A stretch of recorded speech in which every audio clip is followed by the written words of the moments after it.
been in somewhat similar situation. I figured that at least I can go, best I could do is at least go look at it and see if I could help them, because I mean, I don't want to just leave them hanging dry. And I figured that we have enough people around that we could probably pull something together. So that was kind of how it started. Treat, man, the whole operation. It's insane that he was able to have the mentality, I guess, to keep trying to get it out, because there were so many people that didn't think we'd be able to get it out. Between then and when we actually recovered it, it had dumped like a foot of snow.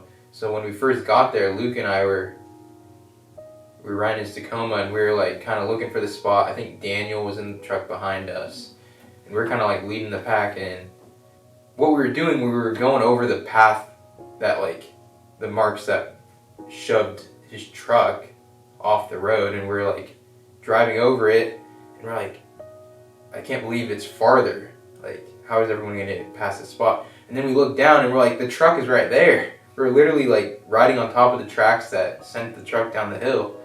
I don't know, I was like, I don't want to like ditch Luke, but at the same time, if we start rolling, I'm like jumping out of the side of the truck. So that was kind of the process between when I first heard about it and then seeing the truck early that morning. The way it was set up, we had Declan's truck down on a ledge, and then there's this embankment up here. And Treat had the brilliant idea to put the two lightest and smallest trucks on the top to anchor down the big rig. So Luke and I had to back our trucks down and go up and try and clear snow, and then come back down, and then go back up, and then come back down.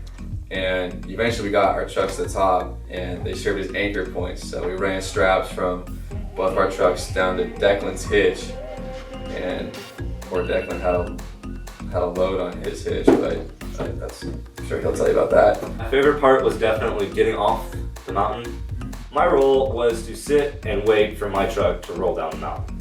That was basically my role. I probably own one of the heavier trucks as a part of our group, and so vehicle-wise, my truck was buried into the snow that we dug out and used as the anchor point for the pulley system that we set up. But before we started pulling, I, with Austin and Quentin, were in charge of clearing out all the brush that was between us and Daniel's truck. There's this lovely thing on campus. It has a bunch of tools and stuff like that you can rent. So I rented a bunch of tools like shovels and rakes and stuff like that, and just got, I guess, tools ready to go and just enough stuff for people to do things with. By the time we got it to the top, we had it just teetering right there on the edge, and that was our most worried spot, because we kind of ran out of good winching spots, and it was just kind of, it had the back end just hanging over the back, just kind of teetering there, and we kind of just had to have her back off, put it in park, release the winch line, see if it would hold, and hope the truck would just stay there for a second to where we could get some stuff repositioned. And it did, which was really nice. We were all really worried. We were like, hey, this thing's going back down the hill, and oh well, or stays. And luckily it stayed, and we got it rehooked, and we pulled it right back up, and which was awesome. And then we just kind of drove it over the spot, and we cleaned up our spot. You're clear. People could go back through on that road, because people are on Government Mountain all the time, snow wheeling and whatnot, and we didn't want to have to block it off and make it even more of a danger for somebody else to go over the side of the road. We made sure the truck was safe, and Daniel ended up driving all the way back to Walla Walla, and which was crazy. We didn't think that was going to happen. It was just awesome just to see Daniel.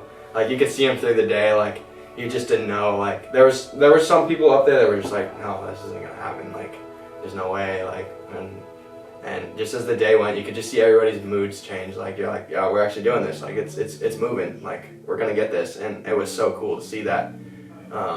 Just total attitude shift. Like, all these guys come off-roading with us, and I think it really changed their perspective on it, and the fact that, like, we can do a lot more than we were expecting, like, that we used to, or even believed. I've been at Government a few times and, like, knew that areas of it were dangerous and, like, there was risk, but I didn't, like, I guess, see the impacts of that until, like, this truck went down there. Even though I had known most of the guys that had come up, we still were able to, like, bond in, like, a different way than just, like, pure, like, socializing or, like, being together and listening to something, because we had to work together, kind of, like, talk through, like, things that we thought were a bad idea or a good idea, or, like, try to work through problems, and I feel like it brought us together even closer, even though like I knew most of the guys, as well as like this kid who rolled his like truck down a hill. The cost of like removing that and like things like that are like crazy. Like there's guys on YouTube like Diesel Dave or whatever that do rescues because people are just like gonna be like in such a financial hole to just get their vehicle out. And so what we were doing and like what Tree ended up leading out was like super beneficial to him. And so it was definitely a service and a huge service to him, and like being able to just get that thing out without much hassle other than just time. And so I think that there was definitely like service and also just a community part to both of it. So it was kind of like a best of both worlds a trip that we got to take instead of being at school. So. I would say this is like almost more like what community should be. And I know it's not like realistic to like have people go out and like save a truck off a hill like every Tuesday or whatever. But like I barely just met Daniel, and it's like we're gonna go, I guess, pull his truck out now, right? Like I don't even know like any of these people, but we're all going and we're all like gonna do this, do this thing for a guy like I don't even know, but let's go do it because it needs to get done. He needs help, so yeah. On a serious note, there were a lot of God moments like throughout this day, and the fact that he wasn't hurt is a miracle. The fact that there were farmers who drove by, because he's a good 20-30 miles out from town, and the fact that he landed on the one flat spot where there were trees right behind that little flat spot protecting him from falling even more. He landed facing up on his wheels, and only 2 wheels came off the beat. Like, it was such a God thing that nothing broke, nothing went wrong, nothing snapped.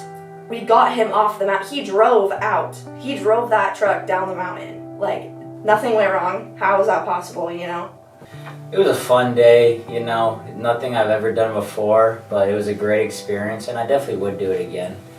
It's good stuff. Builds character. Blue Mountains to me is like, it's where, I guess, community is built for me that's not a school event. Every other Friday we go up and do a bonfire up there somewhere. Just hang out, have a good time, meet new people. They've been a really good escape, honestly. They've been something where I can disconnect from Walla Walla and have a separate place that's associated with just hanging out, having a good time, and making memories. So I feel like the Blue Mountains have been a really good distraction from the stress of school. When we went up in the mountains and were helping someone out, that was community. I think part of community, we should have times where we have opportunities to go and help the community. You can have a community, but you gotta actually interact with each other and come do something as a group. You can't just be there. And to me, that going and actually doing something together was really cool.